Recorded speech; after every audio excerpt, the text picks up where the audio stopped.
bëgg rek moo am solo ak yitte waaw tey loolu dafa mel ne taal bu ne bu yàlla de jox tawfeex Serigne Touba nga bëgg Serigne Touba di taal jokk Serigne Touba di taal bi Serigne Touba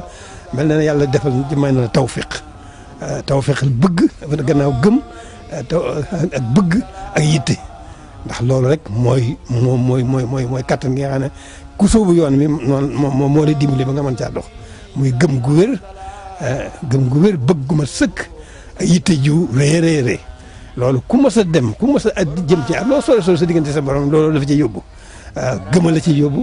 ak bëgg ak yitte kon gëm gi moom la ñuy soppee di ko tuddee Pastef waaw ndax Pastef mooy lépp loo xam ne parce que yàllaa ko moom mooy lépp loo xam ne yaa ngi koy def te yàlla tax nga di ko def loolu moom ci Pastef lañ mën a jógee kon alhamdulilah rabbil alamin sant nañu yàlla ci yéen